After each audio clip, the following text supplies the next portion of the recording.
जितने पैसे आप सारी जिंदगी में कोई भी काम करके कमाओ, उससे कई गुना ज्यादा पैसे रियल एस्टेट आपको वर्थ। मतलब फिर आपने लिया था 1,49,000 रुपए का और उसको 5 साल बाद 13 लाख रुपए। 13 लाख रुपए का वो फ्लैट वो हो गया। अगर कोई भी इंसान अपना पहला घर खरीदने जा रहा है तो उसको क्या क्या ध्यान रखना चाहिए, किन किन स्टेप्स को लेना चाहिए? बिना लोकेशन के कोई भी प्रॉपर्टी कभी भी आपको फायदा नहीं दे सकती। कि अपनी प्रॉपर्टी में से भूत कैसे निकालें, आप एक लगभग बहुत बड़े जोखिम से बच सकते हैं। Sir, ready to move in घर लेना सही रहेगा या अंडर कंस्ट्रक्शन वाला घर लेना सही रहेगा? आप सारी जिंदगी की कमाई थोड़े से लालच में किसी के पास जाके फंस रहे हैं, आपको पता ही नहीं आप क्या गलती कर रहे हो। आप एक पानी में कूद रहे हो जो पानी बहुत गहरा है और तैरना आपको आता नहीं, और फिर आप सलाह किससे ले रहे हो जिसको तैरना नहीं आता। आपकी इन्वेस्टमेंट कितनी थी? 50 लाख रुपए। आज फ्लैट की कीमत कितनी होगी? 2.5 करोड़ रुपए। पढ़ाई के पैसे काट के, अपने दिल के पैसे काट के, रोटी एक कम खा के आपने मकान बनाया और उस पैसे में बेलडोजर चल गया। एक सपना देखा उन्होंने कि मेरा घर होना चाहिए, उस घर के लिए उन्होंने पूरी जिंदगी के लिए अपने पैरों पे डाल दिया बेड़िया, वो है लोन की बेड़िया। लोन लेकर घर लेना चाहिए या पैसे जमा करने के बाद घर लेना चाहिए?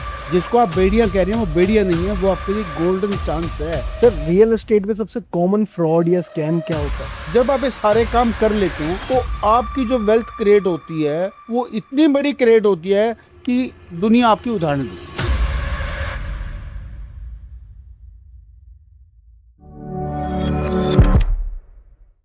Hello everyone, welcome back to our channel. आज का एपिसोड हर एपिसोड की तरह बहुत इंटरेस्टिंग होने वाला है। जो आज के हमारे गेस्ट हैं वो आपको आज रियल एस्टेट के बारे में ऐसी ऐसी चीज़ें बताने वाले हैं जो कोई भी नहीं बताता। आज आपके इस पॉडकास्ट को देखने के बाद वो मिथ टूटेंगे जो आपने बचपन से बना रखे थे अपने दिमाग में। आपकी फैमिली ने आपके दिमाग में वो मिथ डाले हैं, सोसाइटी ने आपके दिमाग में वो मिथ डाल डाल कर आपको बड़ा कर दिया है। लेकिन आज इस पॉडकास्ट को देखने के बाद सारी की सारी आपकी प्रॉब्लम सॉल्व होने वाली है। तो इस पॉडकास्ट को पूरा एंड तक देखना। आज हम बात करने वाले हैं रियल एस्टेट के बारे में, जो मेरा पर्सनली बहुत फेवरेट टॉपिक है। और जो हमारे साथ गेस्ट है वो बहुत नॉलेजेबल है, बहुत सालों से इस फील्ड में है, बहुत लोगों के पैसे इन्वेस्ट करवाए हैं, बहुत पैसा बनवाया है उन्होंने इस फील्ड में उनको। तो आज हमारे साथ है मिस्टर राकेश चोक, जो रियल एस्टेट एक्सपर्ट हैं। उन्होंने बहुत सारे लोगों को पैसा कमा के भी दिया है इस फील्ड में, इन्वेस्टर्स की हेल्प करी है पैसा कमाने में। और आपको उनसे बढ़िया कोई और गाइड नहीं कर सकता रियल एस्टेट में कैसे पैसा कमाया जाए, कैसे इन्वेस्ट किया जाए। तो इस पॉडकास्ट को पूरा एंड तक देखना, बहुत कुछ सीखने को मिलेगा। Without wasting any time, let's start our podcast. Enjoy. So welcome Rakesh ji, कैसे हैं आप? बहुत बहुत अच्छा हूँ सर, आपके पास आके बड़ी खुशी हुई और प्रभु श्री राम का बहुत बहुत धन्यवाद कि हमारे को इस पॉडकास्ट में आपका साथ मिलने का सौभाग्य प्राप्त हुआ। तो सर, सबसे पहले आपकी जर्नी के बारे में बात करते हैं। रियल एस्टेट में एंट्री कैसे हुई आपकी? रियल स्टेट के हम आदमी नहीं थे, हम इलेक्ट्रिकल कॉन्ट्रैक्टर था बेसिकली। गुड़गांव में Beverly Park 1, Beverly Park 2, Hamilton Court, Greenwood City, उस समय प्रोजेक्ट चला करते थे, इनमें हम काम किया करते थे। तो रिसेंटली मेरा एक्सीडेंट हो गया, तो राइट साइड का हिस्सा सारा बर्न हो गया, तो उसमें हम थोड़ा थोड़ा प्रॉपर्टी का काम किया करते थे। तो जो सबसे पहली प्रॉपर्टी हमने बाय करी वो 1,49,000 रुपये की था।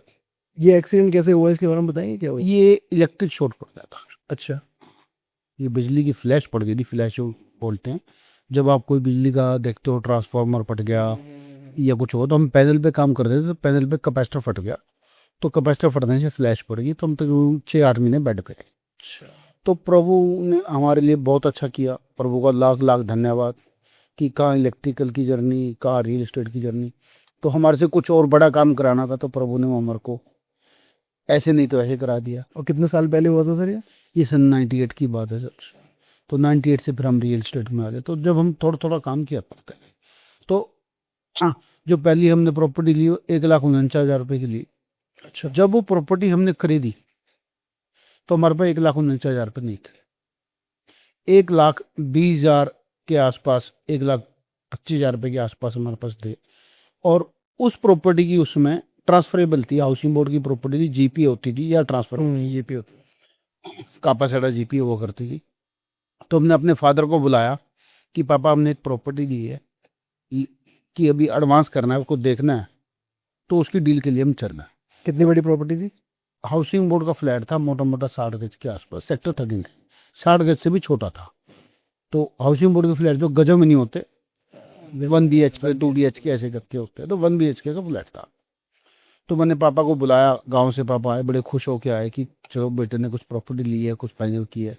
तो जैसे ही फ्लैट के अंदर घुसे, जितनी स्पीड से अंदर घुसे उससे 4 गुना स्पीड से वापस। क्यों? बाहर। बोले इससे बड़ा तो हमारा भैंसों का तूड़ा रखने का कमरा है और तू इसको फ्लैट बता रहा है। तो मैंने बड़ी रिक्वेस्ट करी पापा को, मैं कहा ये फ्लैट गुड़गांव है, ये कैथल नहीं है, मेरा जो होम टाउन है कैथल है।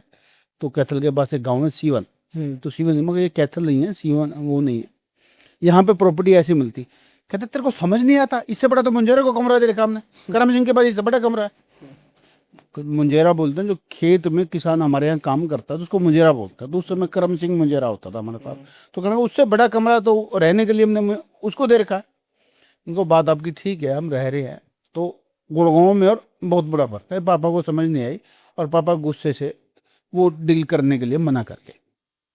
मैंने मम्मी को फ़ोन किया, बड़ा फोर्स किया। मम्मी कह लगी जो तुझे ठीक लगता है तू कर ले बेटा, तू वहाँ रहता है, तेरे को वहाँ की नॉलेज, हमें तो नॉलेज है नहीं। तो अब जी मैंने वो फ्लैट बाई कर लिया। तो हमारे पास जो बैलेंस के पैसे थे वो चुकाने के लिए हमने 6 महीने का समय दिया। अच्छा। कि ये पैसे तो हमसे आज ले ले।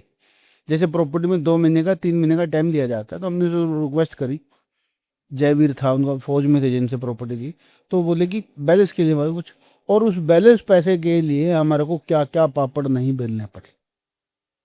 तो जब हमने फ्लैट ले लिया, उसका मुहूर्त करा, तो पापा को बुलाया, पापा नहीं आई, कहने लगा तेरी खुरली में मुझे नहीं आना। तो हमने खूब रिक्वेस्ट करी, कहता ना, तो खुरली बोलते हैं जिसमें पशु चारा खाते हैं, जो हम घास डालते हैं, भूसा डालते हैं, जो उसमें खाते हैं, उसको खुरली बोलते हैं। तो बड़ी ऑकवर्ड सा वर्ड होता है खुरली, कहते तेरी खुरली में मुझे नहीं आना। तो मम्मी मुहूर्त पे आई, सब कुछ हुआ। तो प्रॉपर्टी में अप्रिसिएशन कैसे हुआ हमने वहां से सीखा। कितना अप्रिशिएट? वो फ्लैट हमने तकरीबन तकरीबन 5-1 साल बाद, हम अपने काम में भी अच्छे काम कर रहे थे और रियल एस्टेट में भी कर रहे थे, उस फ्लैट को हमारे बेचने का प्लान बन गया, बड़े प्लान में शिफ्ट होने का प्लान बना। तो फिर हमारा वो फ्लैट की बात चल रही थी 13 लाख रुपए की। मतलब फिर आपने लिया था 1,49,000 रुपए का, और उसको 5 साल बाद 13 लाख रुपए। 13 लाख रुपए का वो फ्लैट वो हो गया, उसका जो रेट हो गया। उसके साथ उसकी किस्त भी थी कुछ, उसकी मतलब शायद 800-900 रुपये पर मंथ की किस्त भी थी जब हमने लिया। तो फिर मैंने पापा को फ़ोन किया कि ये फ्लैट जो 13 लाख रुपए का बिक रहा है, कौन मूर्ख है जो तेरे को 13 लाख रुपए दे देगा। रोड पे रखे हैं पैसे, 13 लाख रुपए गिने हैं कभी एक साथ इकट्ठे गिने हैं। तो मैं पापा को कुछ बोल तो सकता नहीं था, कह नहीं सकता था, लेकिन अंदर से पता था कि इतने पैसे तो हम रोज इधर उधर लेना देना रोज ही करते हैं, सब कुछ करते हैं, रियल एस्टेट में थे। तो मैंने फिर भी गई, तो मैंने कहा जी मिल रहे हैं, अब क्या करें। तो कहने का उस बंदे को भागने मत दियो। तो मैंने कहा मीटिंग करनी है, तो कहता मैं सुबह आ रहा हूँ। तो 5 साल में घर में एक बारी भी नहीं आएगा। लेकिन जब मैं उस टाइम पे आ गए जब बेचने के लिए मैंने कहा, तो 13 लाख के लिए तुरंत अगले दिन बस पकड़ी और बस से आ गए। मैंने उनको इफको चौक से लिया, हम मीटिंग के लिए गए। तो वो बंदा जो है 12,50,000 रुपये की हमारे को ऑफर करने लग गया। तो मैंने उसको मना कर दिया। तो पापा मेरे को 12 कहता ये पागल मिला हुआ है, इसको दे दे, 12 दे तो भी मत छोड़ियो। तो पापा को जैसे हमने समझाया, मैं कोई बात नहीं, मेरे को 1 आध दिन का समय दो, मैं इससे बात करके कर लूंगा। तो पापा चले गए, वो फ्लैट हमने 13 लाख में बेचा। तो हमारी जर्नी 1,49,000 से स्टार्ट हो गई 13 लाख की। तो हमें पता लगा कि रियल एस्टेट का असली सच क्या है। जितने पैसे आप सारी जिंदगी में कोई भी काम करके कमाते हो, उससे कई गुना ज्यादा पैसे रियल एस्टेट आपको वर्थ देते हैं। रहने को घर दिया, आपको इतने पैसे दिए, और एक सोचने का बड़ा दायरा दिया।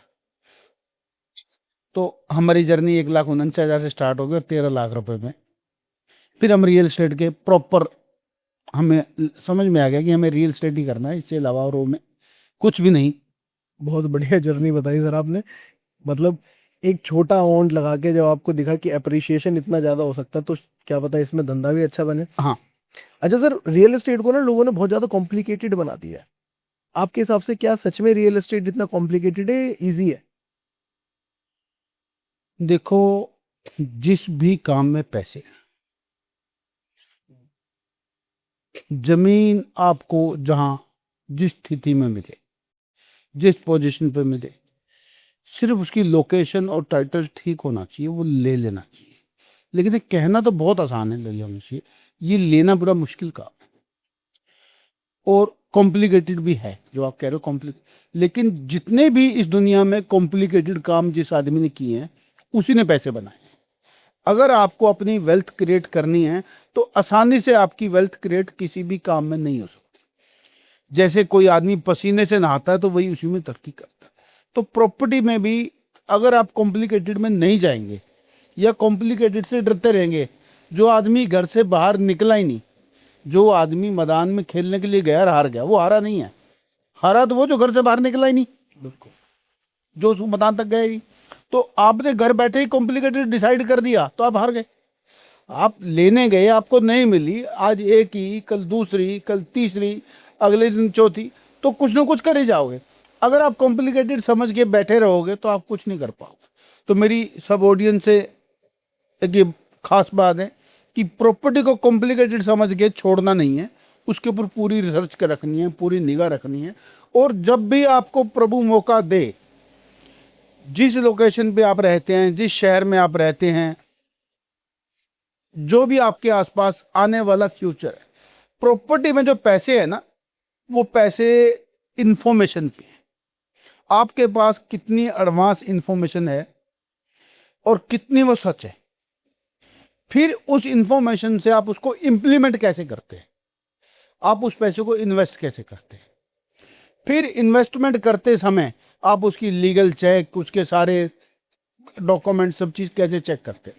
जब आप ये सारे काम कर लेते हैं तो आपकी जो वेल्थ क्रिएट होती है वो इतनी बड़ी क्रिएट होती है कि दुनिया आपकी उदाहरण देती है। इसी से सर एक फॉलोअप क्वेश्चन बनता है, अगर कोई भी इंसान अपना पहला घर खरीदने जा रहा है तो उसको क्या क्या ध्यान रखना चाहिए, किन किन स्टेप्स को लेना चाहिए, आपके हिसाब से क्या क्या होता है? देखो सर, ये बड़ी लंबी लिस्ट है, अगर खाली हम इसी क्वेश्चन पे करें तो हमारा पूरा पॉडकास्ट जा सकता है, लेकिन फिर भी हमारे व्यूअर को मोटी मोटी 5-6 चीज़ बता लेते हैं।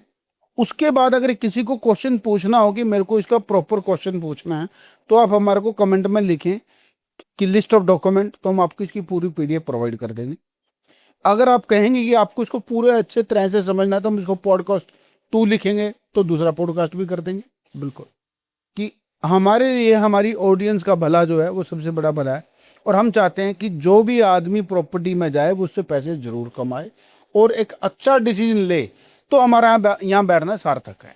हमारे यहाँ बैठना सार्थक जब नहीं है कि हम 2 बातें करें और हम वायरल हो जाएं। हम वायरल हों या ना हों, हमारा पॉडकास्ट आप आगे किसी को ट्रांसफ़र करो या ना करो, लेकिन जो आदमी सुन रहा है उसकी ज़िंदगी में कुछ बदलाव आ जाता है। उसको लगता है कि मैंने राकेश की ये बात सुनी थी और इससे मेरी वैल्यू की क्रिएट होगी, तो हम उसको कहेंगे जाके भगवान का धन्यवाद करें कि हमारे को भी सद्बुद्धि दी और उनको भी सद्बुद्धि दी कि उन्होंने इस काम पे पैसे लगाए। अब हम बात करते हैं कि क्या क्या बातें ध्यान करते हैं। सबसे नंबर 1 पे आती है लोकेशन। अगर आप मेरे से 4 बारी पूछोगे तो 4 बारी ही नंबर 1 पे लोकेशन रहती है। बिना लोकेशन के कोई भी प्रॉपर्टी कभी भी आपको फायदा नहीं दे सकती। दूसरे नंबर पे आती है उसकी लीगलिटी, कि क्या उसके पेपर ठीक है। तीसरे नंबर पे उसके आती है लिस्ट ऑफ डॉक्यूमेंट। लीगलिटी का मतलब है कि वो उस प्रॉपर्टी का ओनर भी है या नहीं, या ओनर कितने % का है, या ओनर वो कितने % का है। मान लो प्रॉपर्टी में फैमिली पेरेंटल प्रॉपर्टी है और उसका हिस्सा जो है 8वां है और आपको पूरी प्रॉपर्टी बेच रहा है, या उसका 8वें हिस्से का डिमार्केशन ही नहीं हुआ। जो प्रॉपर्टी आपको बेची उसने, वो 8वां हिस्सेदार तो है कि 8वां हिस्सा मोटा मोटा 12.5 पैसे बनता है, लेकिन 12.5 पैसे की डिमार्केशन ही नहीं हुई। आपको उसने 12.5% की रजिस्ट्री भी करा दी और दूसरा भाई कहता है ये हिस्सा तो मेरा भाई, आप उस पर जाओ कहता है वो मेरा है, तो आपको पता ही नहीं आपकी, आप गोल गोल घूम रहे हो। तो जिस बंदे से आप जो प्रॉपर्टी ले रहे हो उसकी प्रॉपर डिमार्केशन होनी चाहिए, प्रॉपर उसका जगह होना चाहिए कि जिस शेयर की हम बात कर रहे हैं उस शेयर की वो पटवारी के रिकॉर्ड में, जिस जगह पे आप ले रहे हो, जिस अथॉरिटी के रिकॉर्ड में, कि वो शेयर होल्डर उसके नाम बोलता भी है या नहीं है। फिर वो उसका ओनर किस तरह से बना, पेरेंटल प्रॉपर्टी से बना, या उसने रीसेल में खरीदी है, या उसके ऊपर किसी प्रकार का कोर्ट केस तो नहीं है, या कहीं वो प्लज तो नहीं कर रखी, या किसी के गिरवी तो नहीं रखी हुई, या किसी और को बेच तो नहीं रखी। मैं आपको एक ऑडियंस की एक और बहुत अच्छी बात बताता हूँ कि बात तो कहने में बहुत बुरी है लेकिन आपको समझ में आएगी। मैं कोशिश करूँगा कि अपनी प्रॉपर्टी में से भूत कैसे निकालें। जो प्रॉपर्टी आप खरीदना चाह रहे हैं, जिस पे आप करोड़ों रुपए खर्च कर रहे हैं, उसमें से भूत कैसे निकालें? भूत कौन होते हैं? भूत होते हैं कि जैसे किसी को आपसे प्रॉपर्टी बेच के चला गया, उस प्रॉपर्टी की वैल्यू थी 2 करोड़ रुपए, आपको उसने 1.5 करोड़ रुपए वैल्यू बताई, आप बड़े खुशी खुशी आपने प्रॉपर्टी ले ली और आपको पता नहीं लगा कि इसके अंदर क्या क्या भूत छिपे हुए हैं, वो प्रॉपर्टी उसकी है या नहीं। तो ये सारे भूत ही हैं कि उसका हिस्सा पूरा है या नहीं है, डिमार्केशन है या नहीं है, किसी भाई का बहन का झगड़ा तो नहीं चल रहा, कहीं कोर्ट में तो नहीं है, कहीं बैंक लोन में तो नहीं है, या उसका वो राइट ओनर ये नहीं है, या जो जगह बेच रहा है वो आपको रेजिडेंशियल कह के बेच रहा है, वो ज़मीनी फॉरेस्ट की है, या वो एग्रीकल्चर की है, या इंडस्ट्रियल ज़मीन है। तो आप क्या करें, सारी चीज़ें तो फिर भी तरीके से क्रमवाइज चेक होती हैं। सबसे पहले उसका जेसीबी से लेके उसका नीम खुदवा दें, खड्डा खुदवा दें, और वहाँ पे आप अपना एक बोर्ड लगा दें, दिस प्रॉपर्टी बिलोंग टू, ये प्रॉपर्टी मैंने फलाना आदमी से इस तारीख को ली है, और अगर किसी को एतराज है तो सामने आए, आप अपना बोर्ड लगा के और उसका एक खड्डा खुदवा के आ जाए। जैसे ही आप उसका खड्डा खुदवाएंगे, मान लो आपका प्लॉट है और आप कहीं बाहर रहते हो, आप अपने गांव से 100 किलोमीटर 200 किलोमीटर दूर रहते हो और प्लॉट आपका, हिस्सा आपका, तो आपके आजू बाजू वाला आपको फ़ोन करके बताएगा भाई तेरे प्लॉट में नीम खोद गई, तो आप सारे काम छोड़ के वहाँ पहुँच जाओगे। आपको भाई किसने खोदी, तो वहाँ नंबर लगा हुआ, तो आपको कॉल आ जाएगा। अगर किसी बैंक से लोन है तो बैंक के भी अपने वैल्यूएशन की टीम घूमती है कि उस पर नीम खुद गई, या किसी से ब्याज के पैसे हैं तो ब्याज वाले को पता लग जाता है। तो आप एक लगभग बहुत बड़े जोखिम से बच सकते हैं। लेकिन सर चलो आपने बोला कि नींव खुदवा दी, ठीक है, ये लेकिन ये तो होगा परचेज करने के बाद, नहीं, परचेज करने से पहले कौन खोदने देगा? हाँ, तो अगर आप एग्रीमेंट करें, अगर आप आउट ऑफ स्टेशन जाके एग्रीकल्चर जमीन की बात कर रहे हैं, तो आप उसको कहेंगे कि हम जमीन आपकी ले रहे हैं, लेकिन उसका खड्डा पहले खोदेंगे, नीम नहीं भरेंगे। ये तो चलो आपने एग्रीकल्चर जमीन की बात करी है, हम बात कर रहे थे लैंड की, जो घर के लिए, अगर कोई अपना घर लेना चाह रहा है तो उसके लिए क्या करना है? सर हर एक का अलग अलग क्राइटेरिया, मैंने बताया नहीं कि अगर हम इसको पूरा करें तो बहुत बड़ा पॉडकास्ट हो जाएगा। तो अपने उदाहरण तौर पे एग्रीकल्चर लैंड ले ली, आउट ऑफ, अब आप मेरे से प्लॉट की बात करें तो प्लॉट का भी यही तरीका। अगर आपने कोई प्लॉट खरीदा तो उसकी 4 दीवारी कराते, उस पर आप अपना बोर्ड लगा दें कि दिस प्रॉपर्टी बिलोंग टू। तो जैसे ही आप उस पर बोर्ड लगाएंगे, आपने खाली सफेदी करा दी, सफेदी कराने में आपको पड़ोसी पूछने आते हैं भाई कौन आदमी सफेदी करा रहा है, आपका लगा क्या सफेदी में, 2-4 हज़ार रुपये लगे, 2 कट्टे सफेदी के लगे। तो सफेदी कराते ही आपको अपना नाम लिखते ही उसी समय उसके अंदर जो भी डिस्प्यूट है, जो भी दिक्कत है, आपको तुरंत पता लग जाएगी। लेकिन ये भी तो खरीदने के बाद होगा, खरीदने से पहले तो ये भी नहीं हो सकता। नहीं, ऐसा नहीं, ऐसा नहीं। अगर आपकी प्रॉपर्टी, जब प्रॉपर्टी खरीदने के ना अलग अलग तरीके, अलग अलग जगह, अलग अलग अथॉरिटी है। अभी हम एक उदाहरण में दूसरा उदाहरण मिक्स कर रहे हैं। अगर हम कोई प्लॉट ले रहे हैं अथॉरिटी का, तो वहाँ ऐसा कुछ नहीं कर सकते, वहाँ ना कब्जा हो सकता, ना कुछ हो सकता, वहाँ पर अथॉरिटी से चेक कर सकते कि ये प्रॉपर्टी किसके नाम है, उसका डिमार्केशन आपको अथॉरिटी ही देती है। मैं ही ले लेता हूँ एग्जांपल, जैसे मैं अगर आपसे जमीन खरीद रहा हूँ, जमीन कहाँ पे खरीद रहे हो, क्वेश्चन ये है। अच्छा, जमीन तो खरीद, जमीन कहाँ पे खरीद रहे हो, किसकी जमीन खरीद रहे हो? चलो इसके ऊपर भी एक क्वेश्चन है। आजकल जैसे हर जगह गवर्नमेंट तोड़ रही है, घर तोड़ रही है, बने बनाए घर तोड़ रही है, बड़े बड़े बंगले तोड़ दिए, ठीक है, बड़ी बड़ी फैक्ट्रीज टूट गई। तो अब जो बंदा कहीं पे भी खरीदना चाह रहा है, अपनी प्रॉपर्टी, घर देख रहा है कि यहाँ पे तो पूरा आवास बना हुआ है, ठीक है, घर ही घर है, यहाँ पे बड़े बड़े घर है और बहुत सालों से बने हुए हैं, 30 40 सालों से। अब यहाँ पे उसको स्टेबल जमीन मिलेगी नहीं मिलेगी, गवर्नमेंट उसको कल को तोड़ ना दे, तो ये सारी चीजें जानने के लिए कैसे करेगा वो? देखो, आपने सवाल में से सवाल निकाला, बहुत अच्छा किया और हमारी ऑडियंस को बहुत अच्छा लगेगा, लेकिन ये सवाल मिक्स हो गया, तो मैं आपके सवाल को पहले रिपीट करता हूँ, हाँ जी, फिर मैं इसका आंसर करता जी। हूँ। आपने क्वेश्चन किया कि लोगों के घर बहुत सारे टूट रहे हैं, लोगों के घर 20-20 साल पुराने घर टूट रहे हैं। तो ये बात हम कर रहे हैं अवैध कॉलोनी की, कच्ची कॉलोनी की, जिन कॉलोनियों का CLU नहीं है, CLU बोलते हैं चेंज लैंड ऑफ यूज, जिनका नक्शा पास नहीं है, जिनका कंप्लीशन सर्टिफिकेट नहीं है, जहाँ बिजली पानी के सर्टिफिकेट नहीं है, बिजली लगी तो है लेकिन अलग तरीके से चल रही है, पता लगे बिजली का रेट 8 रुपये चल रहा है, वहाँ बिजली आपको 15 रुपये में मिल रही है, अलग अलग प्रोवाइड माफिया चला रहा है। तो जब भी प्रॉपर्टी ले, मैंने आपको कहा नंबर 1 पे लोकेशन, आपने लोकेशन ही गलत चूज कर ली तो आप गलत फंस गए। दूसरे नंबर मैंने कहा लीगलिटी, तो लीगलिटी अगर तो पेपरों से चेक होगी, जब उसका CLU ही नहीं है तो वो प्रॉपर्टी आपको लेनी ही नहीं चाहिए, क्योंकि आप सारी जिंदगी की कमाई थोड़े से लालच में किसी के पास जाके फंस जाए। तो ये आपको चेक कर रहा है कि जो प्रॉपर्टी आप लेना चाह रहे हो पूरे शहर का एक मास्टर प्लान होता है। उस मास्टर प्लान में सब कुछ क्लियर होता है कि ये जगह जो है रेजिडेंशियल की है, यहाँ आप घर बना सकते हैं या रह सकते हैं। ये जगह जो है इंडस्ट्रियल जोन है, यहाँ ओनली फैक्ट्री लगा सकते हैं। ये कमर्शियल जोन है, यहाँ आप मार्केट बना सकते हैं। ये आपका इंस्टीट्यूशनल जोन है।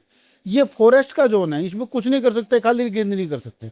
ये रोड का जोन है, यहाँ पे रोड बनेगा। ये मंदिर की जमीन है, ये मंदिर की जमीन, यहाँ मंदिर कोई भी मंदिर मस्जिद या कुछ भी बन सकता है। ये कम्युनिटी सेंटर की जमीन है। तो पहले आप अपनी उस जगह को मास्टर प्लान में चेक करें। मास्टर प्लान ये सब कुछ चेक करने के लिए आपको राइट डीलर की जरूरत है। आजकल जो ब्रोकर है, अब ब्रोकर को ब्रोकर ना समझ के एक अच्छा कंसल्टेंट हो। जब आप इतने सारे पैसे लगा रहे हैं तो कंसल्टेंट आपका अगर अच्छा हो तो इन सारी गलतियां होने से बचाता है। उस कंसल्टेंट को सब पता होता है कि मैं जो चीज़ दे रहा हूँ उसको, ये इसका क्या मास्टर प्लान है, कौन सी अथॉरिटी में आती है, कौन सी उसमें आती है। फिर ये मास्टर प्लान चेक करने के बाद जिस जगह जो जमीन आप लेना चाह रहे हो, क्या वो आपका पर्पस सोल्व कर रही है। पता लगे जो जमीन तो आप ले रहे हो रेजिडेंशियल की, और वो फॉरेस्ट की लैंड में आ रही है। ऑलरेडी लोगों ने कच्ची कॉलोनियां बना दी हैं, और वहाँ अब आप फॉरेस्ट की, अब आप जानबूझ के, आपको पता ही नहीं आप क्या गलती कर रहे हो। आप एक पानी में कूद रहे हो जो पानी बहुत गहरा है, और तैरना आपको आता नहीं, और फिर आप सलाह किससे ले रहे हो, जिसको तैरना नहीं आता। अगर आपका सलाहकार सही हो, आपको तैराकी सही सिखाए, तो इतने गहरे पानी में जब तक आपको तैराकी ना डूबने ना देना, बिल्कुल। तो आप इतनी बड़ी गलती कर रहे हो। तो उसके लिए आपको अपना कंसल्टेंट अच्छा चुनना चाहिए। आपको कंसल्टेंट बताएगा कि ये फॉरेस्ट की जमीन है, ये रेजिडेंशियल की है। तो आप कंपैरिजन खाली आदमी पैसों से, नेगोशिएशन से करता है, दिमाग से करता है। ये प्रॉपर्टी मेरे को 2 करोड़ रुपए की मिल रही है, ये 300 गज है, और ये प्रॉपर्टी 1 करोड़ रुपए की मिल रही है। गज जो साइज है उसका स्क्वायर यार्ड में, गज में, वो 500 गज है। तो भाई वो डीलर पागल थोड़ी है, तेरे को 500 गज जगह दे रहा है एक ही लोकेशन पे। एक रोड के इधर लोकेशन अलग है, एक रोड के इधर लोकेशन अलग है। तो आपको तो रोड नजर आ रहा है, लेकिन मास्टर प्लान में दोनों की स्कीम अलग है। तो आपको, मैंने जैसे बार बार मैं कहता हूं, मैं व्यूअर को भी कहता हूं कि लीगलिटी चेक करना इतना ज्यादा जरूरी है कि जितना आपको अपने आप से प्यार करते हो उससे ज्यादा लीगलिटी चेक करनी है। तो किसी को भी अगर जानना है तो नीचे कमेंट कर सकता है, ठीक है। तो आपको डॉक्यूमेंट मिल जाएंगे। हाँ, जो किसी आपको भी जिस अथॉरिटी की आप प्रॉपर्टी लेना चाहते हो, जिस अथॉरिटी की आप चाहते हो कि मुझे डॉक्यूमेंट की लिस्ट मिले, आप हमारे को पीडीएफ में उस अथॉरिटी का नाम और उस जगह का नाम लिखे, तो हम आपको उसकी पूरी पीडीएफ प्रोवाइड कर देंगे। और हम चाहते हैं कि हमारे व्यूवर का किसी न किसी तरह से फायदा होना चाहिए। Sir, ready to move in घर लेना सही रहेगा या अंडर कंस्ट्रक्शन वाला घर लेना सही रहेगा? कोई भी फ्लैट आजकल लेते हैं तो लोग अंडर कंस्ट्रक्शन वाला ही ले लेते हैं। देखो, आपका सवाल बहुत, वरुण जी, बड़ा वाजिब सवाल है। आज की डेट में पैसे हर कोई कमाना चाहता है, मेहनत कोई नहीं करना चाहता। हर आदमी चाहता है कि मैं पैसे अच्छे से कमाऊं और मेहनत ना करूं। तो अगर आप बात करेंगे रेडी टू मूव और अंडर कंस्ट्रक्शन, तो हम बात करें कि आप किसी भी शोरूम पे अगर लास्ट कपड़े लेने कब गए थे? 3-4 दिन पहले। 3-4 दिन पहले। तो जिस शोरूम पे गए थे, क्या पहली शोरूम पे आपने शर्ट पसंद कर ली थी? नहीं, जाके पहले आप एक शोरूम पे जाते हैं, दूसरे पे जाते हैं, तीसरे पे जाते हैं, चौथे पे जाते हैं, 5वें पे जाते हैं। जिस पे आपको शर्ट पसंद आती है या पैंट पसंद आती है, फिर आप उससे नेगोशिएशन करते हैं कि भाई इसके पैसे सही लगा दें। बिल्कुल। फिर इसको पहनते हैं, पहन के ड्रेसर रूम में उसको अपने अच्छे से देखते हैं, फिर उसकी फोटो क्लिक करते हैं। कोई इंस्टाग्राम पे लगाता है, वो अपने दोस्त को भेजता है, कोई फेसबुक पे, वो देख भाई मैं कैसा लग रहा हूँ। तो अगर आपको 4-6 आदमी उसको सही बताते हैं, लाइक बताते हैं, तो आप शर्ट खरीदते हो, और उसकी कीमत होती है 2,000 रुपये, 3,000 रुपये, 10,000 रुपये। शर्ट की यही कीमत होती है। तो एक 10,000 रुपये की शर्ट लेने के लिए आप 6 शोरूम पे गए, पहनी, फील ली उसकी, आपने कंफर्ट भी देखा, फोटो भी खिंचवाई, लाइक भी पूछे, जब आपने पसंद करी, और 3 करोड़ रुपए की प्रॉपर्टी आप उससे ले रहे हो कि आपको जिसके ऊपर पता ही नहीं। अब वो 3 करोड़ की प्रॉपर्टी कैसी है, मैं आपको शर्ट से, आपने कपड़ा लिया बहुत अच्छा, उसके अंदर आपने कपड़े की क्वालिटी चेक करी, ब्रांड चेक करा, सब कुछ करा, आपको कपड़ा पसंद आया, और वो शर्ट आपने जाके टेलर को दे दी। किस टेलर को दे दी? घासीराम को दे दी, जिसको आप जानते भी नहीं हो, या आप उस दुकानदार को दे आए कि इसको जाके सिल दियो।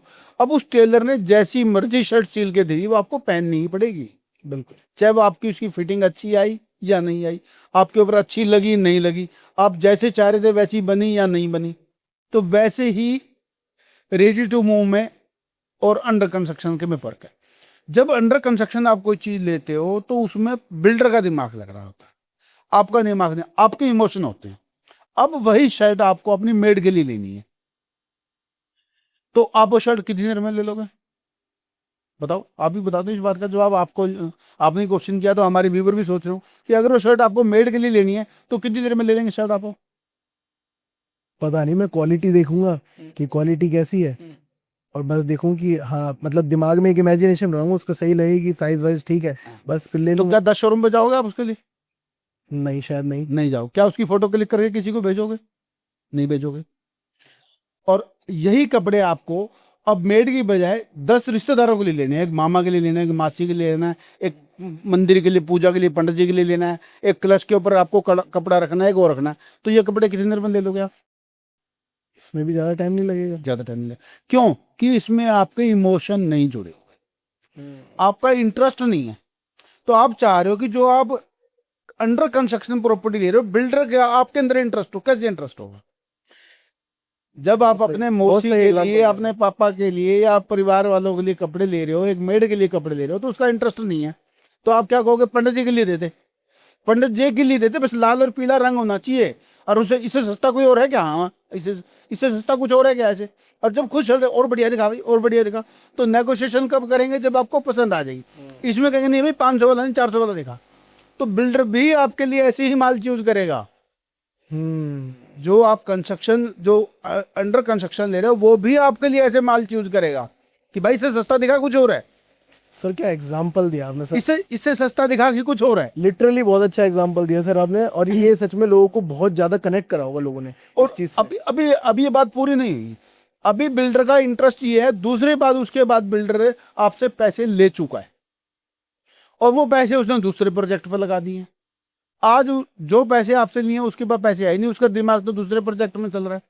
आपके इमोशन चल रहे हैं कि मैं इस प्रोजेक्ट को, क्या मेरा घर कैसे मेरा होगा, घर इतना सुंदर होगा, आप किसी के मुहूर्त पे गए, आप जाके उसका मंदिर देख रहे हो, उसकी किचन देख रहे हो, वाह इतनी सुंदर किचन, अरे इसमें तो ये हैटिक का वो लगा है, इसमें तो जो है सिंक भी बहुत अच्छा लगा है, इसके अंदर तो जो डस्टबिन है वो भी कमाल का ढक्कन वाला है, ये तो मैं चाहती ही थी कि मेरा जो डस्टबिन जाए ऊपर से सामान चला जाए।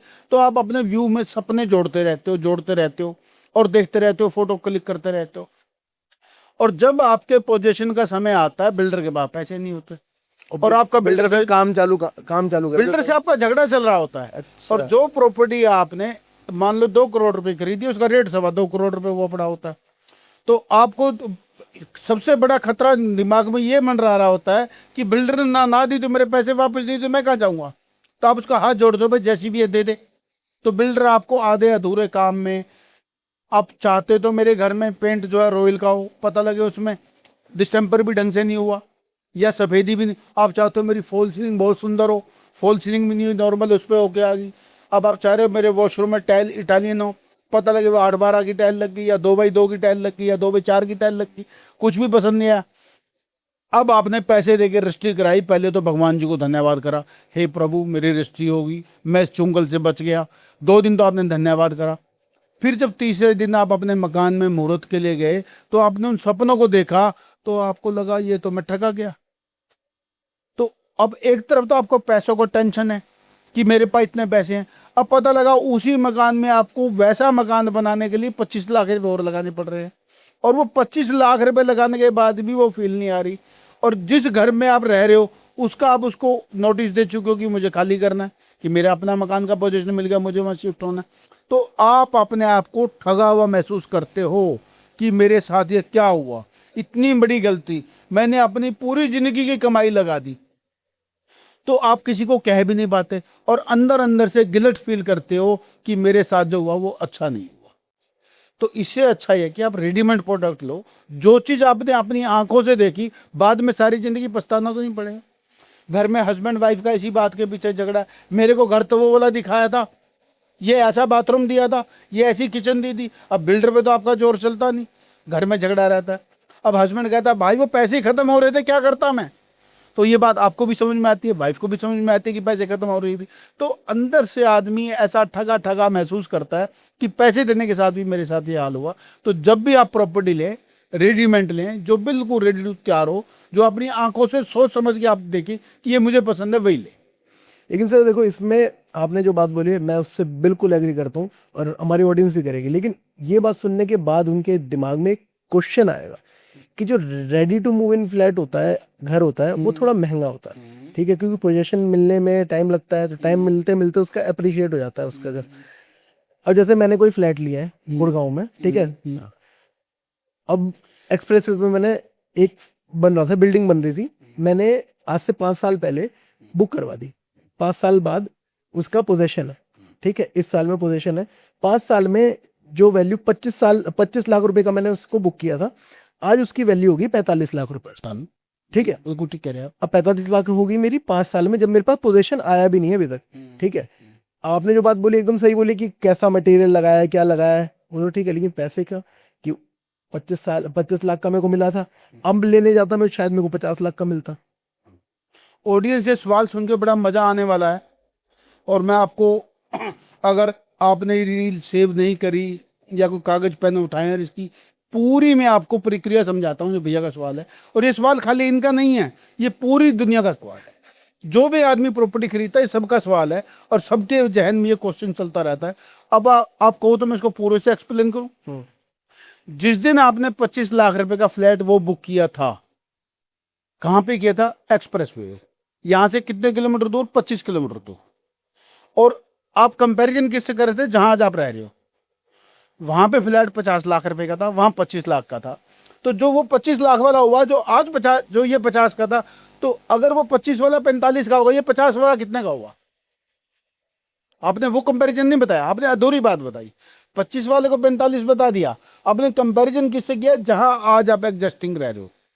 हर आदमी क्या गलती करता है कि रेडी टू मूव और रेडी टू पोजीशन में जो कंपैरिजन करता है, और जो 5 साल बाद पोजीशन की जो कंपैरिजन करता है, वो उस जगह से करता है जिस जगह वो रह रहा है। जो 5 साल बाद पोजीशन मिलना है, वहां पे ना रोड है, ना इस समय कोई इम्यूनिटी है, ना कम्युनिटी सेंटर है, ना कोई मार्केट है, ना कोई आपको अगर माचिस भी लेनी पड़ी तो 5 किलोमीटर दूर आना पड़ता है। तो उसका फ्यूचर 5 साल बाद है। और जो आज आप रह रहे हो उसका 5 साल बाद का फ्यूचर तो प्रोडक्शन ही नहीं किया आपने। तो जो 50 करोड़ रुपए का, जो यहाँ पे जो 50 लाख का फ्लैट था, वो तो हो चुका 2.5 करोड़ का। आपके तो 25 के 45 हुए, डबल भी पूरे नहीं हुए। तो अगर आपने यहाँ लिया होता तो आपके पैसे, अगर आपने वही 25 लाख रुपए उसको बिल्डर को दिए होते और 25 लाख रुपए का लोन लिया होता, जिस 25 लाख की जो ईएमआई बनती, मोटा मोटा 25,000 रुपये बनती, वैसे 900 रुपये बनती है, 18,000, हम 25,000 मान लेते हैं। एक इस क्वेश्चन को आसान करने के लिए रेट ऑफ इंटरेस्ट जो चल रहा है आजकल 7.3 7.4 चल रहा है, तो उसकी जो किस्त बनती है 850 से 900 रुपये के बीच में बनती है। लेकिन हमने 1,000 रुपये किस्त मांगी। आपने वही फ्लैट 50 लाख रुपए का लिया होता और 50 लाख का फ्लैट लेके 25,000 रुपये आपने उसके ऊपर जो ईएमआई है वो लोन लिया होता, तो या तो उस फ्लैट को आपने किराए पे दिया होता, या जिस फ्लैट पे आप रह रहे हो वहां किराया दे रहे हो, दोनों में से एक जगह दे रहे हो। अगर वो आपका खुद का घर है तो आप इसको किराए पे देते, अगर आपका खुद का घर नहीं तो आप ऑलरेडी ईएमआई दे रहे हो। मान लो आप 25,000 ईएमआई दे रहे हो या 30,000 रुपये ईएमआई दे रहे हो। अगर 30,000 रुपये ईएमआई आप दे रहे हो, रेंट दे रहे हो, तो 25,000 रुपये आप ईएमआई दे रहे हो, तो 5,000 रुपये आपको हर महीने बच रहे हैं। तो अब 25,000 गुना 5 साल, 25,000 रुपये जो आपने लगाए, 25,000 रुपये के 12 महीने के बने 3 लाख रुपए, और 5 साल की हमने कैलकुलेशन लगाई 15 लाख रुपए। 15 लाख रुपए आपने बैंक को दे दिए। अब आपने, आपकी इन्वेस्टमेंट कितनी थी? 50 लाख रुपए। आज फ्लैट की कीमत कितनी होगी? 2.5 करोड़ रुपए। आज आपका मन करता है कि मैं इस फ्लैट को बेच के कहीं और शिफ्ट हो जाता हूँ, तो आपने 2.5 करोड़ रुपए का फ्लैट बेच दिया। तो जो बैंक को आपने 15 लाख रुपए दिए, उसमें से कुछ प्रिंसिपल भी कम हुआ। तो हम ज्यादा प्रिंसिपल नहीं मानते कि आपका 5 लाख ही कम हुआ। 15 लाख आपने ईएमआई दे दी, 5 लाख, तो आपका प्रिंसिपल रह गया 20 लाख रुपए जो आपने लोन लिया। 20 लाख रुपए आपने बैंक को दे दिए, 25 लाख रुपए आपने अपने निकाल लिए, तो 45 लाख रुपए निकल गए। तो पीछे बचे 2 करोड़ 5 लाख रुपए। आपने इन्वेस्ट कितने किए थे? 25 लाख रुपए। ऐसा दुनिया में कौन सा धंधा है जो आपको 25 करोड़ के 2 करोड़ 5 लाख रुपए भी कर दे और आपको रहने के लिए भी इंजॉय करे? और जो दूसरे जिसका हम कंपैरिजन कर रहे हैं वो 25 की जगह 45 हुआ, और वहाँ आज रहने के लिए मुझे सोचना पड़ेगा कि मैं अपने बच्चों की सिक्योरिटी क्या है, बच्चों का सिस्टम क्या है, वहाँ कोई स्कूलिंग है या नहीं है, या स्कूल बस वन टाइम से जाती है नहीं जाती, रात को मेरी मम्मी बीमार पड़ गई, कोई हॉस्पिटल है या नहीं है, या मुझे कोई इमरजेंसी पड़ गई तो क्या मैं रात को सामान ला सकता हूँ, या मेरे कोई गांव से गेस्ट आते हैं और रात को मेरे पास पहुंच सकते हैं, इतना कुछ सोचना पड़े तो आपको वो फ्लैट लेना चाहिए था या ये लेना चाहिए था। अब इस बात का आंसर आप करो। अब ये तो ऑडियंस को भी समझ आ गई बात और मुझे भी समझ आ गई है। Thank you so much sir ये क्लियर करने के लिए। अच्छा सर, आपने बात करी थी लोन की, इसमें 25 लाख रुपए आप पैसे दो और बाकी का लोन करा लो। सर मेरा एक क्वेश्चन है और ये हमारी ऑडियंस का भी है, लोन लेकर घर लेना चाहिए या पैसे जमा करने के बाद घर लेना चाहिए? सर जब भी भगवान आपको मौका दे लोन जरूर लेना चाहिए। लोन मैं दोबारा कह रहा हूं कि जरूर नहीं, जरूर ही जरूर लेना चाहिए। लेकिन सर क्यों लेना चाहिए उसका कारण भी बताता हूं। अभी मैंने आपको समझाया कि जितने पैसे की इन्वेस्टमेंट आपकी है उतने पैसे की इन्वेस्टमेंट आपने बैंक से करा दी। नंबर एक तो आपकी सारी लीगलिटी चेक करता है। जो भी आपने टूटने वाली बात कही, ऐसी कोई भी घर नहीं देखा होगा आपने जिसके ऊपर बैंक लोन और वो घर टूट गया। ये बात तो आपने एकदम सही बोली। आपकी सारी जिंदगी की कमाई के सपने हैं आके बुलडोजर तोड़ जाए तो आपके दिल पे क्या बीतती है क्या नहीं बीतती। मैं किसी का बुरा नहीं कह रहा, लेकिन मैं उनके दर्द को अच्छे से समझ सकता हूँ कि रातों रातों दिन दिन एक साथ करके बहन के पैसे काट के, अपनी पढ़ाई के पैसे काट के, अपने दिल के पैसे काट के, रोटी एक कम खा के आपने मकान बनाया थोड़े थोड़े पैसे, और उस पैसे पे बुलडोजर चल गया। अगर आपने बैंक लोन लिया होता तो उस प्रॉपर्टी पे बैंक लोन होता ही नहीं। आपकी जगह ड्यू डिलीजेंस बैंक करता तो आपको लोन की मना कर देता, आपको बताता कि ये प्रॉपर्टी जो है एक वैलिड प्रॉपर्टी नहीं है, ये बैंक की जो नेगेटिव प्रोफाइल की प्रॉपर्टी है, पॉजिटिव प्रोफाइल की फोटो नहीं है। तो लोन आपको जब भी मौका लगे, आपके पास पैसे पर्याप्त हों, आप 1 करोड़ रुपए की प्रॉपर्टी ले रहे हैं, आपके पास 1.25 करोड़ रुपए हैं, तो भी आपको कुछ ना कुछ लोन जरूर लेना चाहिए। चाहे वो 6 महीने बाद वापस रीपेमेंट भी कर दो तो भी लेना चाहिए, क्योंकि एक तो थर्ड पार्टी चेक हो जाता है, दूसरा आपको बैंक लिखित में उसकी प्रॉपर्टी की वैल्यूएशन बताता है कि इस प्रॉपर्टी की वैल्यू क्या है। आपको डीलर ने, जो आपका ब्रोकर है या कंसल्टेंट है, उसने क्या बताया या क्या नहीं बताया वो खाली माउथ से बताया, उसने आपको रिटर्न में बैंक देता है। लीगल की रिपोर्ट अलग देता है, सर्च रिपोर्ट अलग देता है, वैल्यूएशन रिपोर्ट अलग देता है, और पूरी प्रॉपर्टी की एक अलग से भी रिपोर्ट बना के देता है कि इसका इंश्योरेंस अलग करा के देता है।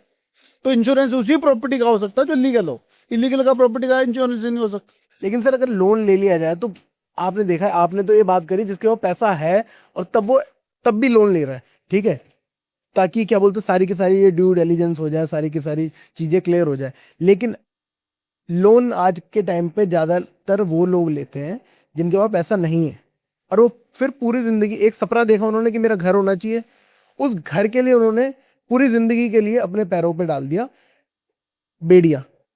वो है लोन की बेड़िया। वो पूरी जिंदगी नौकरी नहीं छोड़ सकता, नौकरी छोड़ने का ख्याल भी आता ना तो उसके घर वाले बोलते हैं अरे लोन है तेरे सर के ऊपर, बच्चे कैसे पढ़ेंगे, है सब कुछ उसके दिमाग में इतना ज्यादा प्रेशर हो जाता है लोन की वजह से कि वो और किसी काम में भी ग्रो नहीं कर पाता। मेरे को आपका सवाल सुन के बहुत अच्छा लग रहा है। आप अपना सवाल कंप्लीट करो, मैं आपको इसका अच्छे से उत्तर दूंगा। और हमारी ऑडियंस इस सवाल को सुन रही है, दोबारा से सुनिए, ये सवाल सबका सवाल है।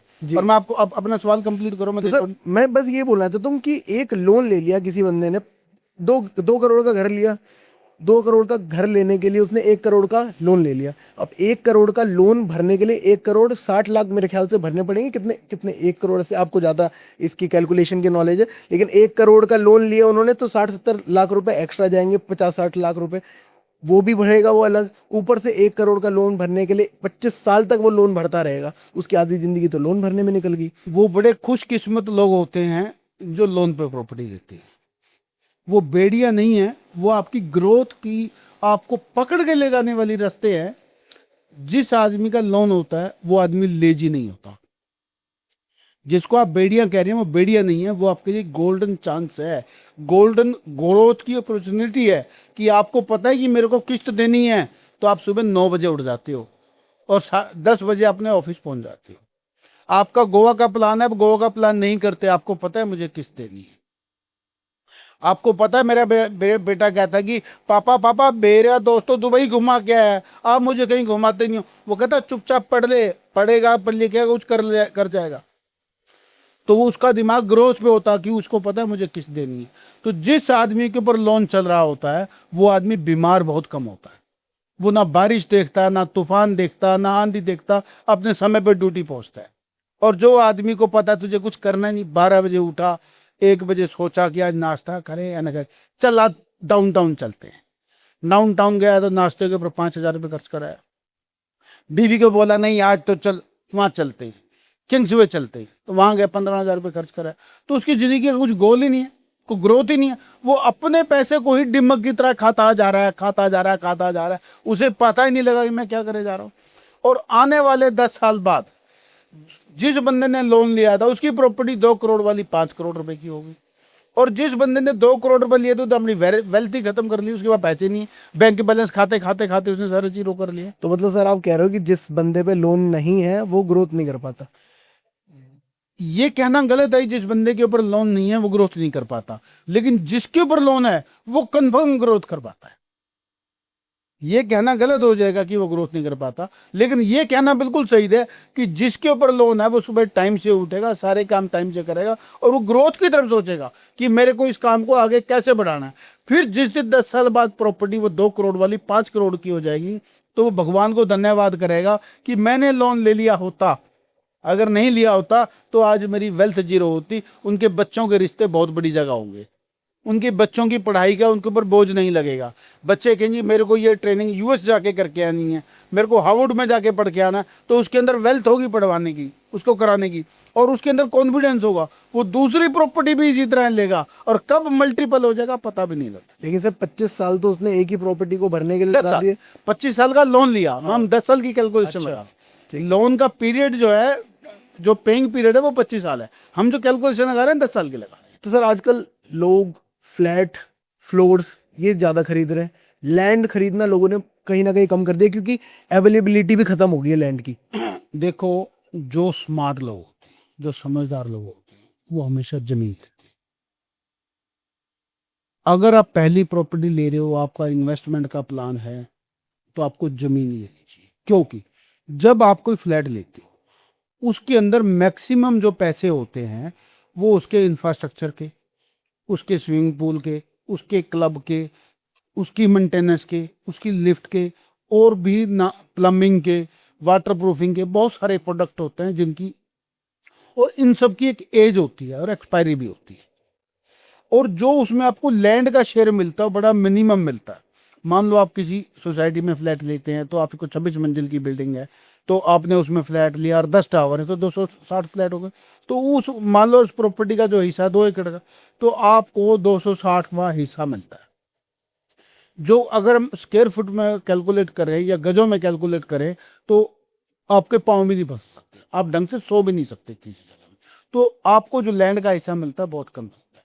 और जो ये सब चीज़ें आपने इम्यूनिटी लगाई, चाहे वो प्लम्बिंग है जिसकी लाइफ है, अगर वाटर प्रूफ है उसकी भी लाइफ है, अगर आपने कंस्ट्रक्शन है उसकी भी लाइफ है, अगर आपने स्विमिंग पूल बनाया उसकी भी लाइफ है, लिफ्ट है उसकी भी लाइफ, तो एक समय आने के बाद सब चीज़ें एक्सपायर हो जाती हैं।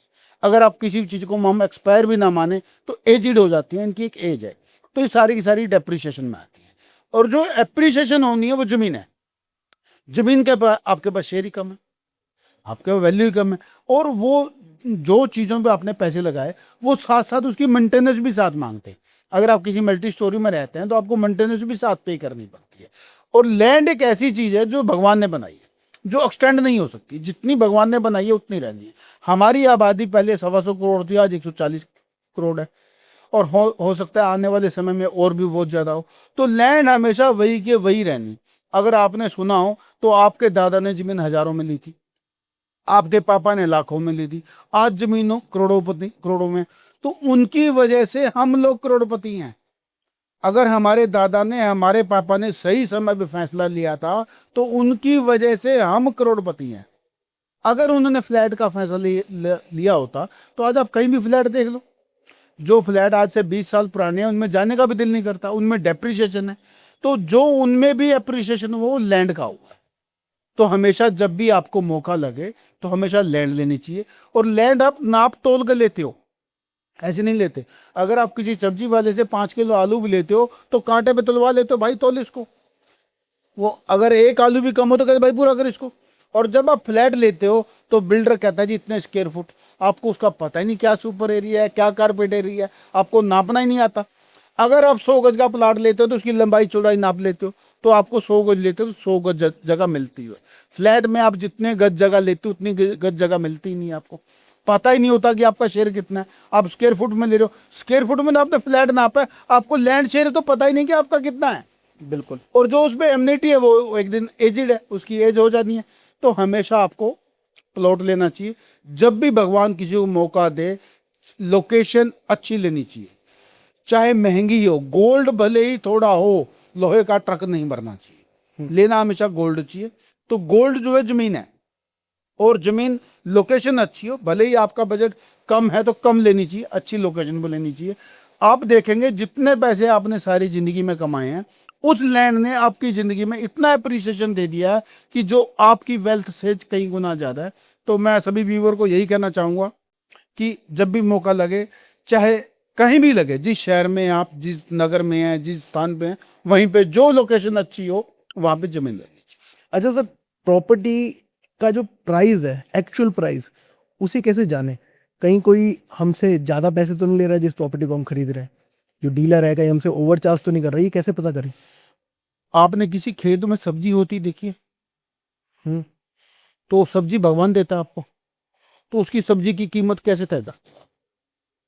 खेत से तो सब्जी आप ले आए, भगवान ने तो आपसे कुछ पैसे लिए नहीं, किसान के कुछ पैसे लगे नहीं, उसने 10 रुपए का बीजा और वो पूरा खेत भर गया, टमाटर से भर गया। तो अब आप उसको टमाटर के भाव कैसे पता? Market rate. मार्केट रेट कैसे पता लगेगा? जब आप 4 दुकानों से पता करो। तो ऐसे ही प्रॉपर्टी का, जब प्रॉपर्टी के बाजार में जाओगे, जब 10 आदमी से पूछोगे तो आपको प्रॉपर्टी का रेट का आइडिया हो जाएगा। नेगोशिएट कैसे कर सकते हैं सर? नेगोशिएट कैसे कर सकते हैं? बहुत अच्छा सवाल है, बहुत ही अच्छा सवाल है। नेगोशिएट करनी भी जरूर चाहिए, लेकिन नेगोशिएशन बिना स्टडी के, किसी भी चीज की बिना स्टडी के, मान लो किसी आदमी ने आपसे 2 करोड़ रुपए मांगे थे हैं, और आप कहते हो मैं 1 करोड़ रुपए देता हूं, और वो कहता है ठीक है दे दो। आप बड़े खुश होते हो कि मैंने 2 करोड़ की जगह 1 करोड़ रुपए में ले लिया, और पता लगा उसकी वैल्यू 50 लाख रख दी। तो आपने मार क्यों खाई? क्योंकि आपने उसका डाटा एनालिसिस ही नहीं किया। तो नेगोशिएशन करने से पहले उसकी पूरी मार्केट की रिसर्च करनी चाहिए कि वहां पे क्या रेट है, क्या वैल्यू है, और आने वाला क्या फ्यूचर है। और दूसरी बात, रिसर्च के साथ खाली रेट की नेगोशिएशन नहीं, उसकी लीगलिटी चेक करनी चाहिए। जो मैं बार बार कहता हूं, क्या ये लेने लायक भी है या नहीं है।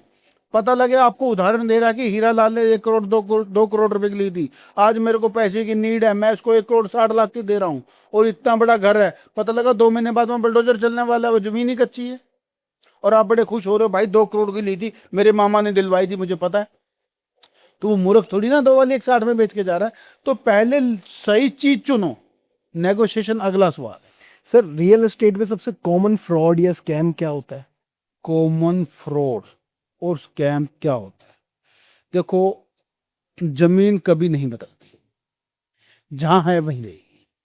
आज तक दुनिया में किसी के पास कोई ऐसा टूल नहीं आया कि जो इस जमीन को उठा के, मान लो बॉम्बे की जमीन को दिल्ली ले जाए, दिल्ली की जमीन को कलकत्ता ले जाए, कलकत्ता को गुड़गांव ले आए, जमीन जो है वहीं की वहीं रहेगी। उसके चेंज क्या होता है? पेपर चेंज होते हैं। और फ्रॉड किसके साथ होता है? पेपरों के साथ होता है। तो आपको उसके चेक क्या करने? पेपर चेक करने कि इनके पेपरों में क्या है। अगर उसकी लीगलिटी ठीक है, और जो लैंड, जो उसके पेपर बोलते हैं, और मास्टर प्लान के अंदर वो जमीन है, तो आपके साथ फ्रॉड नहीं हो सकता। अगर पेपर ठीक नहीं है तो फ्रॉड हो गया।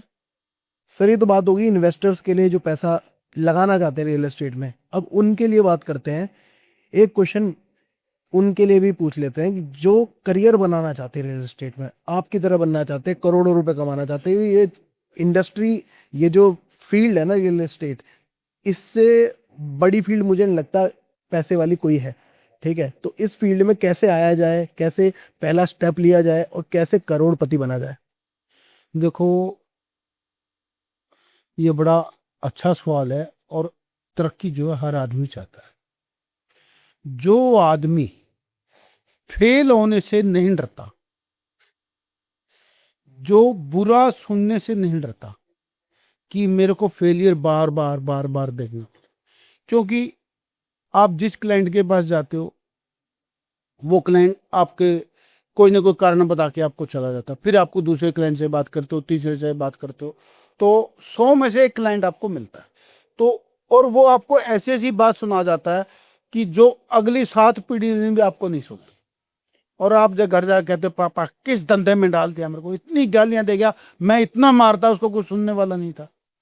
तो अगर आपके पास ये सुनने का पेशेंस है और आप उस बात को अच्छे से हैंडल कर सकते हो और ग्राउंड लेवल पे बिना धूप, बिना प्यास, बिना बारिश की परवाह करे, बिना मौसम की परवाह करे, सुबह की, डीलर का ना दिन अपना है ना रात अपनी है, ना सुबह अपना है ना शाम अपनी है। बीवी आपकी तैयार खड़ी है, हम जागरण में चल रहे हैं, आपके बच्चे तैयार हो गए हैं, गाड़ी में आप बैठ गए और क्लाइंट का फोन आ जाता है, तो आपको सब कुछ छोड़ के पहले वहां जाना पड़ता है कि आपके लिए सबसे सर्वप्रिय क्लाइंट। सही बात। अगर आप क्लाइंट को टाइम नहीं दोगे तो कोई और देगा, और कोई और देगा वो ले जाएगा आपकी करी कराई मेहनत, सब वो ले जाएगा। अगर आप अपनी जिंदगी में सेक्रीफाइस करने को तैयार हो, सब कुछ छोड़ने को तैयार हो, तो एक दिन आप वो आदमी बनोगे कि जहां से आप खड़े होंगे वहां से लंच शुरू हो। अगर ये सब कुछ आप तैयार करने, सोचने के लिए तैयार नहीं हो, आपको चाहिए कि मुझे 11 बजे उठना है, शाम को पार्टी में जाना है, दिन में जिम में जाना है, ये लग्जरी जाना है, तो आप रियल स्टेट में नहीं आ सकते। क्योंकि रियल स्टेट वालों का अपना कुछ भी नहीं होता। उनके पास एक चेयर, एक टेबल, 4 सामने की चेयर और एक फोन, इससे अलावा उनके पास कुछ नहीं है। उनकी दुकान में कोई सामान नहीं रखा कि वो उठा के आपको तोल देंगे। उन्होंने खाली बोल की कमाई खानी है, तोल की कमाई नहीं खानी। कहते हैं, एक मुल्तानी में कहावत है कि काका जैसे तो बोल दी खट्टी खावनी है, तोल दी खट्टी नहीं खावनी। तो ये पता नहीं हमारे व्यूवर को समझ आएगी नहीं आएगी। यानी कि बोल की कमाई खानी है, तोल की कमाई नहीं खानी। और आपको एनालिसिस, आप ये समझो कि मैं सामने वाले ग्राहक का कैसे फायदा कर सकता हूँ। जिस दिन आप ये सोचेंगे मैं सामने वाले का फायदा कर सकता हूँ, उस दिन ग्राहक आपके साथ जुड़ेगा। जिस दिन आप सोचोगे इस ग्राहक को मैं कैसे काट सकता हूँ, तो आपके पास कोई भी आदमी नहीं जुड़ेगा। आपने सही बात बोली सर। और आपने जो मेहनत की बात करी सर, आज कल के ब्रोकर्स की मैं मेहनत की दाद देना चाहूंगा। मैं एक इवेंट से निकला, ओमेक्स का इवेंट था, वहां से क्लाइंट से कुछ बात हुई, हमारी डीलिंग वगैरह हुई, तो वहां से निकले हम। उसी क्लाइंट को, वो निकला अपनी गाड़ी में अपनी वाइफ के साथ, पीछे एक बाइक लग गई उसके पीछे, ठीक है, उनको रोका, उनसे बोला कि कितना रेट दिया है आपको, मैं आपको उससे 10 लाख नीचे दे दूंगा रेट, उससे 2 लाख नीचे दे दूंगा रेट। आप सोचो किस तरीके से काम कर रहे हैं भैया। सर उस ब्रोकर को सल्यूट है मेरी तरफ से, जिस ब्रोकर ने इतना पेशेंस रखा। वो कस्टमर उससे ले या ना ले, ये बात की बात है। वो कस्टमर ने उसको गाली दी, क्या दिया, वो फेस करने को तैयार था। आप किसी अनजान आदमी की गाड़ी रुकवा रहे हो, वो आपको किस तरह से रिएक्ट करता है, आपको अपना नंबर देता है नहीं देता, या नंबर आपने उसकी गाड़ी से निकाल लिया, या क्या आपको कहता है, वो आप सुनने के लिए तैयार हो, तो आप समझो कुछ ना कुछ बनने के लिए बहुत तैयार हो। आपके बहुत अच्छे दिन आने वाले हैं। उस लेकिन सर ब्रोकर के बहुत कहीं ना अच्छे। कहीं अनएथिकल नहीं है ये? सर देखो, अनएथिकल तो बिल्कुल आप जो कह रहे हो बिल्कुल ठीक है, ऐसा नहीं है। लेकिन अगर हम मेहनत को की बात करते हैं तो सलूट है। उसका तरीका गलत हो सकता है, अप्रोच गलत हो सकती है, लेकिन मेहनत में कोई कमी नहीं है। मतलब मारा मारी इस टाइप की हो गई है गुड़गांव में, तो सर इतनी मारा मारी हो गई है कि आप अगर एक चीज बेचने निकलो तो उसको बेचने वाले 1000 आ जाते हैं। तो ये चीजें तो है ही देखो रियल सर, एस्टेट में। हमारा पॉडकास्ट लंबा चला जाएगा, व्यूअर हमारे परेशान हो जाएंगे। जिस प्रॉपर्टी को बेचने के लिए 1000 डीलर आ जाती हैं, तो आप भगवान का लाख लाख धन्यवाद करो कि जिस ब्रोकर ने वो प्रॉपर्टी दिलवाई थी, तो उसकी सारी ड्यू डिलीजेंस ठीक करी थी, उसकी लीगल भी ठीक थी, लोकेशन भी ठीक थी, सब कुछ ठीक था, जब भी आज बेचने में आपको तैयार पड़ी है। नहीं तो ऐसी ऐसी प्रॉपर्टियां दिखा दूं जिनके हाथ जले 5-5 साल हो गए हैं, किसी भी भाव में डीलरों के पास चक्कर काट काट तक रहे हैं, ग्राहक नहीं मिल रहा। तो उस आदमी को भगवान का बहुत बहुत धन्यवाद करना चाहिए कि उसको उस ब्रोकर ने ऐसी प्रॉपर्टी दिलवाई जिसको बेचने के लिए 10 ग्राहक तैयार करें, 10 डीलर तैयार करें। अगले 5 सालों में आप रियल एस्टेट को कहाँ देखते हो? अगले 5 सालों में हम रियल एस्टेट को कहाँ देखते हैं, ये क्वेश्चन भी सभी का है। तो अगर हम बात करें तो आप कहाँ पे रहते हैं अभी? मैं द्वारका। कितने समय से रह रहे हैं? 28 साल। 28 साल से। तो आपके सामने पिछले 5 साल में कौन सा एरिया डेवलप होता है देखा आपने, आज से 5 साल पुरानी बात करें? द्वारका डेवलप हुआ है, पहले नहीं था इतना डेवलप। पहले नहीं था और आज 5 साल में हो गया। तो 5 साल पहले क्या रेट था, आज क्या रेट है? 5 साल पहले कुछ 60-70 हज़ार रुपए गज थी और शायद 1.5-2 लाख रुपए गज हो गई है। तो डबल तो आपने आज ही बता दी। तो क्या द्वारका में लैंड बढ़ सकती है? दिल्ली में जमीन बढ़ सकती है? नहीं बढ़ सकती। लैंड तो वही की वही, पॉपुलेशन बढ़ सकती है, पॉपुलेशन बढ़ सकती है। तो जब पॉपुलेशन बढ़नी है, लैंड वही की वही रहनी है, तो अगले 5 साल में जमीन कैसी होगी? आपका क्वेश्चन है, आप ये आंसर कर दीजिए। तो अगले 5 साल में दिल्ली एनसीआर में जहां भी मौका मिले, फ्यूचर अच्छा नहीं, गोल्ड माइंस अच्छा है, क्योंकि जमीन का कुछ भी एप्रिसिएशन पैसों से होना है, जमीन बड़ी नहीं हो सकती। बिल्डर क्या लेता है? जमीन लेता है, जमीन लेके क्या बनाता है? फ्लैट बनाता है। तो वो लो ना जो बिल्डर लेता है, आप वो मान लो ना जो बिल्डर लेता है, जिससे बना के बेचता है। तो अगर आपके पास जमीन होगी तो फ्यूचर ही फ्यूचर है। सर बहुत अच्छा लगा आपके साथ बात करके, और बहुत सारे पॉइंट्स है जो आपने टच करे, जो कि मेरे अंदर भी थे, जो मिथ्स है वो आपने ब्रेक करे हैं, बहुत सारे हमारे ऑडियंस के अंदर भी वो मिथ्स रहे होंगे। तो thank you so much sir, अपना टाइम देने के लिए, अपनी नॉलेज देने के लिए। प्रैक्टिकली आपने बहुत अच्छी तरीके से समझाया, एग्जांपल्स दे के, तो सबको अच्छी तरीके से समझ आ करो गया जी, आपका है, आपने इतना कीमती समय दिया, इतने अच्छे अच्छे सवाल पूछे, और हमारी ऑडियंस का थैंक यू कि जिन्होंने इतना पेशेंस से हमारे को इतनी देर सुना। और हम भगवान से प्रार्थना करते हैं कि इस पॉडकास्ट से उनकी ज़िंदगी में वो कुछ ना कुछ ऐसा एप्रिसिएशन, ऐसी वैल्यू क्रिएट कर सकें जिसमें भगवान का धन्यवाद करने में उनको मज़ा आए कि हमने ऐसा राकेश जी का पॉडकास्ट सुना था और हमारी ये वैल्यू क्रिएट होगी। अगर किसी के साथ भी ऐसा हो तो भगवान का 100 रुपये का प्रसाद जरूर बांट के आया ये वो आदमी, जिसकी भी ये वैल्यू। आजकल कहा सर 1.25 रुपये चल रहा है लेकिन चलिए, आपने बोला है तो गाइस, अगर आपको ये अच्छा लगा हो पॉडकास्ट, सर की बातें आपको अच्छी लगी हो और कुछ आपको इससे वैल्यू ऐड हुई हो आपकी लाइफ में, तो इस पॉडकास्ट को लाइक कर दें। सर को जाके इंस्टाग्राम पे फॉलो करें। सर किस नाम से आपका Instagram? Real estate with Rakesh. तो जाके इंस्टाग्राम पे इनको फॉलो करें, हमें इंस्टाग्राम पे फॉलो करें, नीचे आपको लिंक्स मिल जाएंगे, सर से कनेक्ट कर सकते हैं आप, नीचे आपको नंबर मिल जाएंगे सर के, और लिंक्स भी मिल जाएंगे। सो मिलते हैं अपने नेक्स्ट पॉडकास्ट में किसी नए गेस्ट के साथ। तब तक के लिए स्वस्थ रहो, मस्त रहो और जीते रहो। Thanks for watching this video.